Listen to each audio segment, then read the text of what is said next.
नमस्कार, आप देख रहे हैं इंडिया न्यूज मध्य प्रदेश छत्तीसगढ़।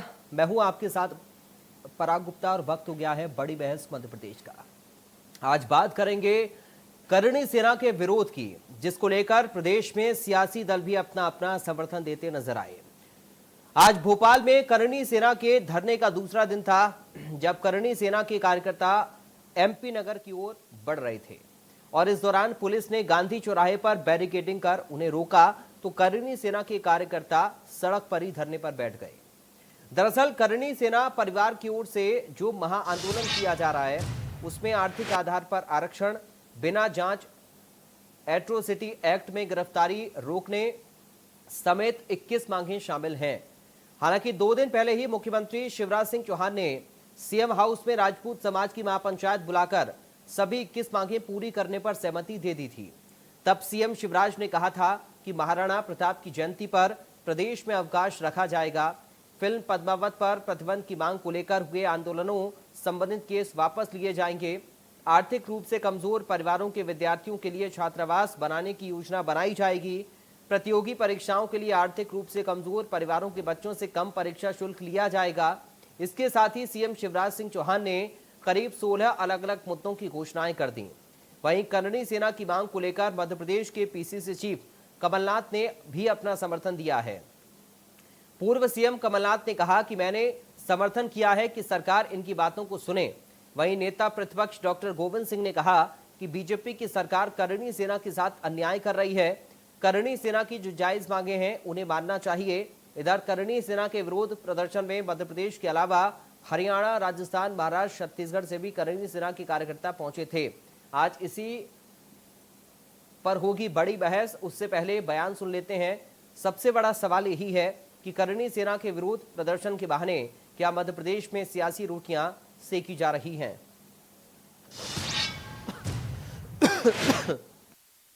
सेना की बात पूरी तरह सुनी जाए और उन्होंने जो मांगे रखी हैं उसमें से जो मांगे हो सकती हैं ये सरकार बैठ के सुने। उनको दबाने से, उनको भड़काने से थोड़ी ना होगा, आम चर्चा से। जब फिल्म आई थी पद्मावत, बाद में नाम किया। अगर मध्य प्रदेश की धरती पर सबसे पहले बैन अगर लगाया था तो मैंने लगाया था, मध्य प्रदेश की सरकार ने लगाया। हम क्या इस फिल्म को नहीं चलने देंगे। अब उस समय के बच्चों पे केस कास बन गए, वो सारे केस वापस ले लिए जाएंगे, कोई चिंता की बात नहीं।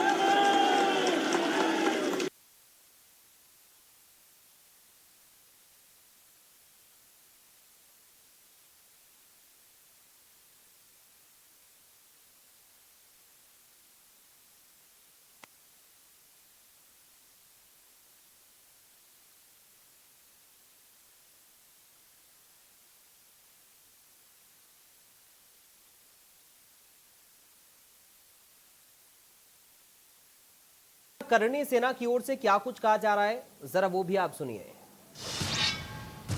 मध्य प्रदेश की ये लड़ाई राजस्थान सभी राज्यों की लड़ाई है, सभी स्वर्ण वर्गों की लड़ाई है, सभी छत्तीसगढ़ की। ये आग मध्य प्रदेश से लग चुकी है। हम हमारी बात सिर्फ यहाँ विधानसभा सिर्फ शिवराज बाबा को नहीं पहुँचा रहे, हम ये बात केंद्र सरकार को पहुँचाना चाहते हैं कि आरक्षण आर्थिक आधार पर लागू हो। जब गरीबी जाति देख कर नहीं आती तो आरक्षण जाति देख कर क्यों, और एट्रोसिटी एक्ट में सुधार किया जाए, क्योंकि गिरफ्तारी जब होती है तो वो जांच हो, उसके बाद गिरफ्तारी हो। और स्वामीनाथन कमेटी के आधार पर किसानों के मूल्य जो भाव है फसलों के वो तय हो। और जो घोड़ा रोज की समस्या है, घोड़ा रोज जो किसानों के घोड़ा रोज है जो उनके फसलों को बर्बाद कर देते हैं, उसके लिए जो सरकार है अलग से कोई विभाग बनाए और उसके जरिए उन पर रोक लगाए।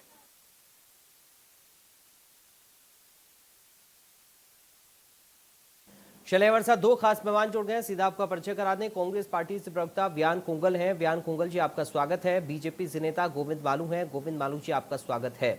सबसे पहले गोविंद जी, शुरुआत में आपके साथ कर रहा हूं। आपका पहला रिएक्शन चाहूंगा सर, करणी सेना की मांगे और उनके विरोध को लेकर।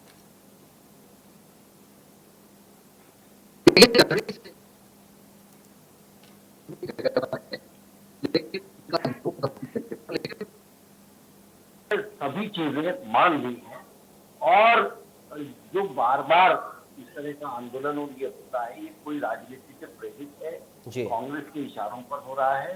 इसलिए मैं कहूंगा कि ये सब हमारे बंधु हैं, हमारे भाई हैं और हम इनकी सबसे पहले चिंता करते हैं। माननीय मुख्यमंत्री जी ने पिछले दिनों सभी बंधुओं को बुलाया पीएम हाउस और वहां पर एक बड़ी एक बड़ा जलसा किया और उसमें घोषणा की कि जो उनकी मांगे थी उनके लगभग सभी मांगों पर वो सहानुभूतिपूर्वक विचार करके महाराणा प्रताप की जयंती घोषित करने से लेकर बाकी सब, पद्मावती पर भी सबसे पहले बेन मध्य प्रदेश की सरकार ने लगाया, उन सब चीजों पर मध्य प्रदेश की सरकार माननीय मुख्यमंत्री जी ने सकारात्मक तौर पर कदम उठाए। कल भी हमारे जब इनका ये आंदोलन था तब हमारे मंत्री अरविंद भदौरिया जी उनसे बात करने गए, उनसे चर्चा करने गए। तो मैं ये कहूंगा कि लोकतंत्र में अपना अधिकार है अपनी बात कहने का, लेकिन फिर उसको सदाचारता से समझकर और कई बार उस पर विचार करके और प्रदेश और देश के हित में अपने कदम भी पीछे खींचना चाहिए। चल मैं व्यान कोंगल जी के पास अब चल रहा हूँ। गोविंद जी आपके पास मैं लौटूंगा, आपकी आवाज़ में भी थोड़ा डिस्टर्बेंस हो रहा है, उसको एक बार हम ठीक कर लेते हैं पहले। व्यान कोंगल जी आपने सुना होगा अभी गोविंद मालू जी को, अगर आप सुन पाए हैं, क्योंकि आवाज़ में डिस्टर्बेंस था, लेकिन फिर भी कांग्रेस का रिएक्शन इस पर क्या है, चूंकि कमलनाथ का बयान भी हमने सुना इस पर। देखिए, हमारा तो स्पष्ट यह कहना है कि मध्य प्रदेश में जो कि हमारा मध्य प्रदेश एक समय में सामाजिक सौहार्द के लिए शांति के टापू के नाम से जाना जाता था, वहां पर आज सामाजिक भेदभाव की स्थिति, सामाजिक वैमनस्यता, कटुता की स्थिति बनती हुई दिखाई दे रही है। और ये बड़े ही दुर्भाग्य की बात है कि मध्य प्रदेश की सरकार आज उस चीज को लेकर, सामाजिक सद्भावना को लेकर, सामाजिक परस्पर जो प्रेम की जो विचारधारा मध्य प्रदेश की रही है, जो सोच मध्य प्रदेश के आम जनमानस की रही है, उसको निभाने में, उसको बनाए रखने में आज मध्य प्रदेश की सरकार पूरी तरह से विफल दिखाई दे रही है। एक और तो मुख्यमंत्री जी ने जो करणी सेना परिवार के जो सदस्य हैं, जो कि आज आमरण अनशन करने पर उतारू हैं, हजारों की संख्या में आज जमा हो रहे हैं भोपाल में, इनके पहले तो इनको जो परमिशन दी जाती है उसको निरस्त करने का कार्य किया। और 2 दिन पहले ही उन्होंने बड़ी ही चालाकी से सरकार ने मुख्यमंत्री निवास के ऊपर सरकारी धन का दुरुपयोग करके क्षत्रिय समाज के लोगों को, अपने जो इनसे जुड़े हुए जो संगठन थे, जो भारतीय जनता पार्टी और आरएसएस की विचारधारा के जो संगठन थे, उनको बुलाकर जो है उनसे संवाद कर लिया। और जो बड़े संगठन थे, जनाधार वाले संगठन थे, वो आज 60 डिग्री टेम्परेचर के अंदर ठंड में करते हुए, कोई व्यवस्था नहीं है उनके लिए, वो वहां पर बैठे हुए। तो माननीय कमलनाथ जी का और कांग्रेस पार्टी का स्पष्ट कहना है कि सामाजिक सद्भावना को सामंजस्य के साथ में उनकी बातों को सुनना, उनकी मांगे जायज है नाजायज है वो बात की बात है, कम से कम सरकार का यह कार्य होना चाहिए कि वो धीरज पूर्वक उनके प्रतिनिधि मंडल से संवाद स्थापित करने की कोशिश करती, उनकी मांगों को सुनती और जल्द से जल्द इस मामले को निपटाने का प्रयास करती। आज करणी सेना का यह हाल है। आज देखिए देश के अंदर हो क्या रहा है, जैन समाज हो, मराठा समाज हो, मुस्लिम समाज हो, चाहे हमारे अभी क्षत्रिय समाज को ले लीजिए, चाहे हमारे दलित और आदिवासी वर्ग के हमारे भाई हो, SC के हमारे भाई, कहीं ना कहीं हर वर्ग आंदोलित है, उद्वेलित है, कहीं ना कहीं केंद्र सरकार और राज्य सरकार की नीतियों से। सरकार के रूप में इनका क्या कार्य होना चाहिए? इनका कार्य होना चाहिए कि सामंजस्य स्थापित करे समाजों के बीच में, जो परस्पर सौहार्द के लिए जो हमारी जोड़ने की विचारधारा है भारत भूमि हमारे मध्य प्रदेश की, उस पर अमल करते हुए इनको पहले से ही उस चीज को इस तैयारी के साथ जो है आगे बढ़ना चाहिए था कि ये सारी चीजें हो ही नहीं तो ज्यादा बेहतर है। लेकिन आज ऐसा कुछ भी दिखाई नहीं दे रहा। हजारों की संख्या में लोग भूखे प्यासे वहां पर बैठे हुए, तो कम से कम उनकी बातों को सुनना, उनको सम्मान पूर्वक जो है संवाद स्थापित करने की जो प्रयास है वो दिखाई नहीं दे।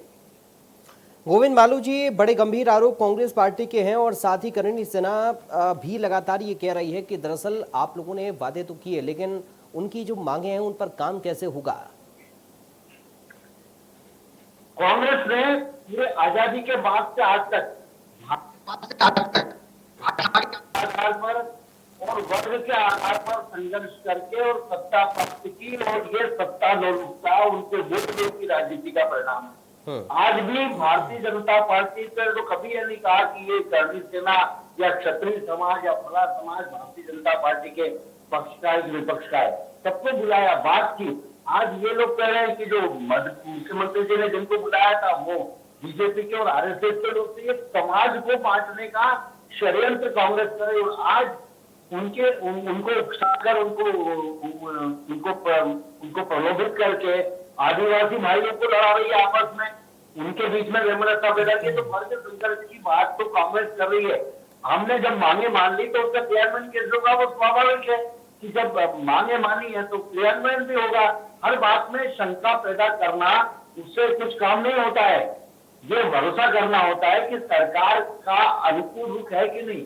फिर सरकार किसी को दबा नहीं। गोविंद बालू जी, शंका पैदा होने मत दीजिए ना। शंका क्यों पैदा होने दे रहे हैं? अगर मांगों को माना है तो क्रियान्वयन का प्रोसीजर कैसे पूरा हो? फिर वोट बैंक की राजनीति के लिए सनातन समाज को तोड़ने का उपक्रम कांग्रेस लगातार कर रही है। धर्मांतरण के लिए प्रेरित कर रही है कांग्रेस यहाँ समाज को बांटने का जो षड्यंत्र कर रही है, ये विदेशी इशारों पर कर रही है। हम इसकी निंदा करते हैं। गोविंद बालू जी, मैं ये कह रहा हूं आपसे कि आप शंका पैदा होने की गुंजाइश क्यों रहने दे रहे हैं? अगर आपने बातचीत करके और माना है मांगों को, तो क्रियान्वयन कैसे होगा सर? क्रियान्वयन पूरा कैसे होगा? जब बात कही है तो क्रियान्वयन होगा, तो घोषणा की है, क्रियान्वयन भी होगा। हाँ, तो ये विरोध फिर खत्म क्यों नहीं हो रहा है? ये विरोध खत्म क्यों नहीं हो रहा है? उसमें नहीं होना चाहिए। अभी से क्या होगा? जब कोई क्रियान्वयन नहीं होगा तब फिर आप स्वतंत्र है आपसे आंदोलन करने के लिए। जब सरकार अनुकूल रुख अपना रही है, आपके साथ बहुत सौहार्दता से उससे बात करेगी, तो राजनीति कर रहे हैं, नेतागिरी कर रहे हैं, समाज को भ्रम फैला रहे हैं, समाज में तोड़ने की कोशिश कर रहे हैं, ये ठीक नहीं है। एक समाज जो बहुत ही ज्ञान खुंगल जी, आप उकसा रहे हैं इस मुद्दे पर पॉलिटिक्स कर रहे हैं, बांट रहे हैं। जवाब आपका।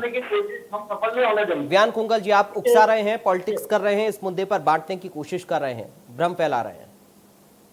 देखिए गुप्ता जी, कांग्रेस के कार्यकर्ता नहीं, जो लाखों की संख्या में वहां पर आकर 7 डिग्री 8 डिग्री टेम्परेचर में बैठे हुए, ना वो कांग्रेस के लोग हैं, ना वो कांग्रेस की विचारधारा के लोग हैं। वो एक मध्य प्रदेश के ही जो सैकड़ों समाज मध्य प्रदेश में निवास करते हैं, उसमें से एक बड़ा महत्वपूर्ण समाज है क्षत्रिय समाज, वो उसके जो है प्रतिनिधि हैं। उसके जो सर्वोच्च प्रतिनिधि हैं, जो सिंह जो है वो उसके सर्वोच्च प्रतिनिधि के अध्यक्ष हैं, उन्होंने आज आरोप लगाया कि ये सरकार मेरे साथ मेरा अपहरण करवा सकती है, मेरी हत्या करवा सकती है। तमाम गंभीर आरोप को लगा कि कांग्रेस उनको बोलने के लिए नहीं बोलती। ये तमाम आरोप जो है करणी सेना परिवार के प्रमुख आज लगाते हुए दिखाई।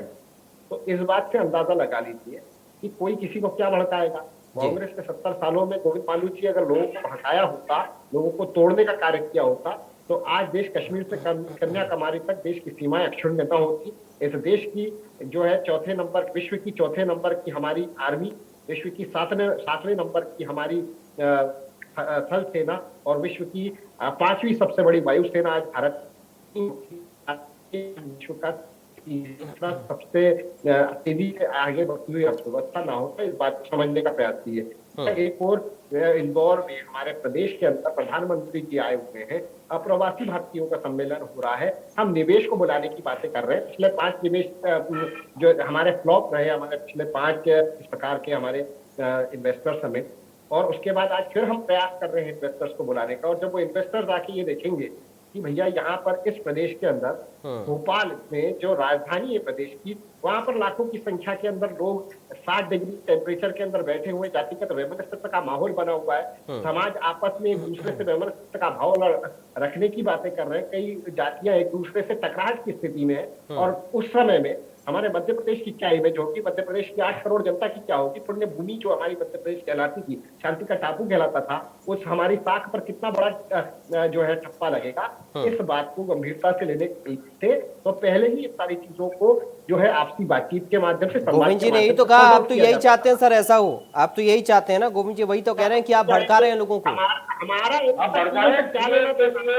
नागरिकता के लिए कई सारी चीजों पर आधारित उकसाते हैं, तोड़ते हैं, जोड़ने की बात नहीं हो रहा, तो हमें बताइए भारत जोड़ो निकल रहे हैं, जो समाज को तोड़ रहे हैं, लगातार तोड़ रहे हैं आप। और अब आप उसको इन्वेस्टर समिट से जोड़ रहे हैं।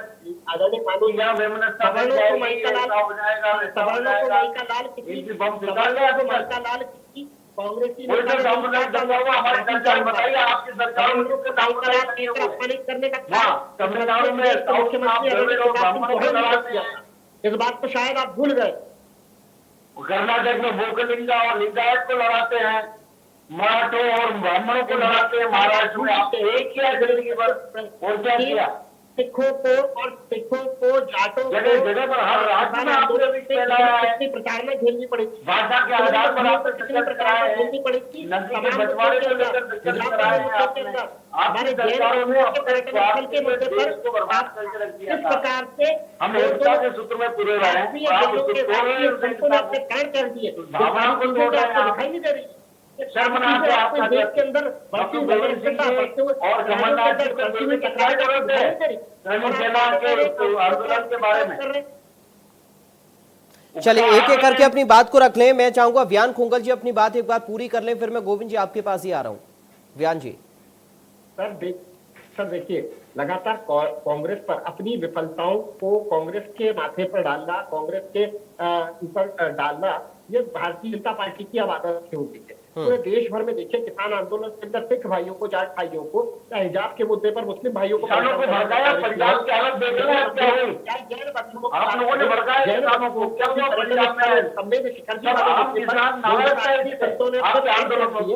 सारी चीजें आज कितनी तौर कर रही है कि भारतीय जनता पार्टी की नीतियां इस देश के अंदर भैया सत्ता में आप है, सारी इंटेलिजेंस आपके पास है, आपकी इंटेलिजेंस क्या कर रही थी जबकि आंदोलन की रूपरेखा तैयार हो रही थी? तो ये सारी चीजों के ऊपर आपको ध्यान देना पड़ेगा, कांग्रेस पर आरोप करने से काम नहीं चलेगा।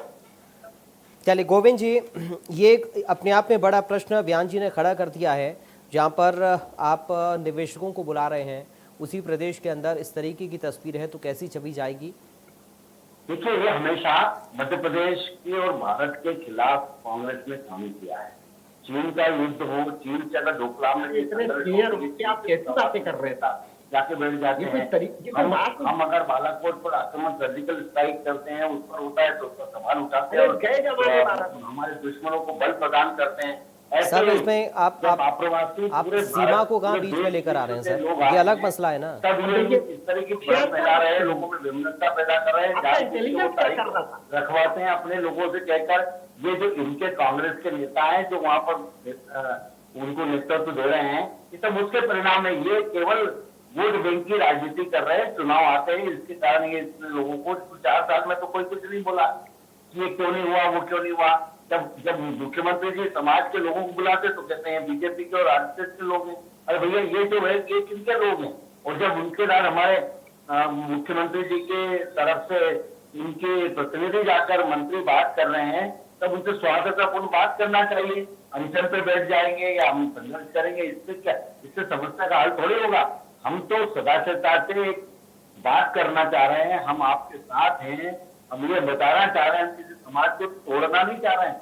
ये देश के, प्रदेश के जो सामाजिक ताने बाने को तोड़ने की और उसमें विष फैलाने का काम कांग्रेस कर रही है।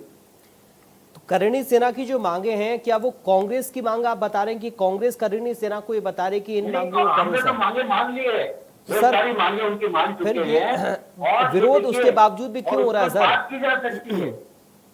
आपको ऐसा लगता है कि करणी सेना को कांग्रेस भड़का सकती है उनकी मांगों को लेकर? अगर आपने मांगों को माना तो फिर आपको कम से कम समाधान उन मांगों पर करना पड़ेगा, और अगर समाधान में देरी हो रही है तो बातचीत तो करनी पड़ेगी ना सर, विरोध ना हो इसके लिए। मुझे तो ये कहना है कि अगर वो आरक्षण को समाप्त करके आर्थिक आधार पर आरक्षण की बात करें तो कांग्रेस को भी अपना स्पष्ट रूप बताना चाहिए कि हाँ इनकी मांग ये जायज है, इसको मानना चाहिए कि नहीं मानना चाहिए। चलिए अब अभी पूछ लेते हैं व्यान जी से। पर भी जो उनकी बात है उस पर भी कांग्रेस अपना स्टैंड क्लियर करे ना। कांग्रेस पिछले दरवाजे से क्यों भड़काती है? चलिए व्यान जी से अभी पूछ लेते हैं ना सर, व्यान जी भी तो कांग्रेस पार्टी से ही हैं। उनसे पूछिए आप कि आपका इन दोनों मांगों पर क्या रुख है? चलिए व्यान जी स्पष्ट कर दीजिए कांग्रेस पार्टी का रुख क्या है? आर्थिक तौर पर आरक्षण एक बड़ा मुद्दा है, इसको करणी सेना ने उठाया, तो आप सीधा आपसे सवाल पूछ रहे हैं गोविंद जी कि कांग्रेस पार्टी को ये मांग जायज लगती है क्या? गुप्ता जी आप वरिष्ठ पत्रकार हैं, गोविंद मालू जी सीनियर है, सम्मान करते हैं उनका। इस बात को समझने की आवश्यकता है कि इस देश के अंदर 10% ईडब्ल्यूएस का गरीब सवर्णों के लिए जो आरक्षण लागू हुआ, क्या कांग्रेस ने कभी उसका विरोध किया? कांग्रेस ने कभी विरोध नहीं किया सर उसका। उल्टा कांग्रेस ने ही सबसे पहले उन राज्यों में से था मध्य प्रदेश जिसने लागू किया था, और उस समय में मुख्यमंत्री कमलनाथ थे। लेकिन ये शंका गोविंद जी के मन में सर क्यों हो रही है फिर कि कांग्रेस पार्टी का स्टैंड क्लियर नहीं है इस पर? हमारी सरकार थी, हमने दूसरी बात, कर्मचारी आंदोलन करे तो कांग्रेस की चाल, किसान अपने खाद और बीज के लिए आंदोलन करे तो कांग्रेस की चाल हो जाती है। ठीक है, किसान आंदोलन को भी इन्होंने कहा था कि कांग्रेस भड़का रही है। सर आप अपने वादों पर कायम नहीं है। स्वामीनाथन आयोग की सिफारिशें लागू होंगी। मोदी जी ने 2014 में अपने स्वामीनाथन आयोग पर तो राहुल गांधी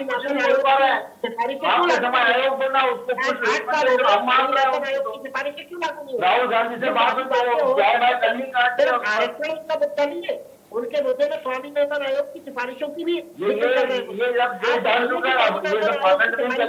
पिछले 8 वर्षों ये सारी चीजों पर ध्यान आप देना चालू कीजिए। कांग्रेस के ऊपर दोषारोपण करना एक आदत मत बनाएंगे आपकी। एक ध्यान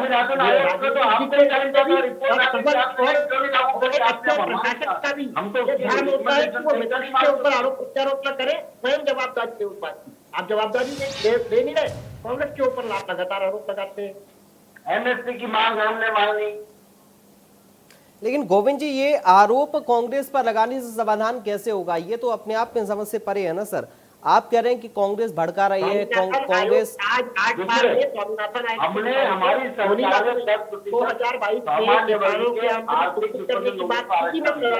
हमारी सरकार ने किया है। अब अगर मान लो ये कहेंगे संविधान सम्मत नहीं है कि कोई आरक्षण समाप्त करके आर्थिक आधार पर ही आरक्षण लागू करो, मैं तो ये पूछ रहा हूँ कि कांग्रेस इससे सहमत है क्या? जब ये उनकी वो पैरवी कर रहे हैं तो कांग्रेस सहमत है क्या इन बातों से? इलेक्ट्रिसिटी एक्ट की जहां तक बात है केंद्र सरकार का विषय है, दूसरी बात है उसमें कोई कार्रवाई नहीं हुई ऐसी। उस पर बराबर जो हमारी जो आईपीसी की जो धारा है उनको लागू करके, और हम उस पर किसी का साथ भी ऐसा अन्याय नहीं होने देंगे हम हमारी सरकार में। हमने चलिए वियान जी, मैं आपका फाइनल कमेंट चाहूंगा इस पर, क्योंकि ये एक बड़ा गंभीर मसला है आरक्षण का। ईडब्ल्यूएस की बात अलग है, लेकिन जो ये बात अभी गोविंद बालू जी ने कही कि आप जातिगत आरक्षण को खत्म करके आर्थिक आरक्षण पर अगर काम करना चाहें तो क्या ये संभव है? और कांग्रेस पार्टी का इस पर स्टैंड क्या होगा? क्या इसके लिए कोई योजना तैयार हो सकती है? समझिए पराग भाई मेरी बात समझिए। देश में शीर्षस्थ सत्ता पर काबिज है आज के अंदर भारतीय जनता पार्टी। भारतीय जनता पार्टी ने अध्यादेश लाकर ईडब्ल्यूएस का आरक्षण किया, कांग्रेस ने उसका समर्थन किया, कांग्रेस ने बिल्कुल विरोध नहीं किया। अगर केंद्र सरकार उसी प्रकार से अध्यादेश लाके देश की पार्लियामेंट में वैधानिक रूप से अभी आर्थिक आधार पर करेगी तो कांग्रेस उसका भी समर्थन कर देगी। कांग्रेस पार्टी का सत्ता में नहीं है, इस भ्रम से बाहर निकालिए लोग। चलिए गोविंद बालू जी, आपको जवाब मिल गया सर। आर्थिक आधार पर आरक्षण का और आरक्षण को समाप्त करने का आप समर्थन करेंगे? आरक्षण को समाप्त करने का समर्थन करेंगे? आप तो अधिकृत रूप से बोल दीजिए। सबसे पहले आप अध्यादेश लाइए वैधानिक रूप से, अध्यादेश लाइए। आप समर्थन करेंगे कि आपका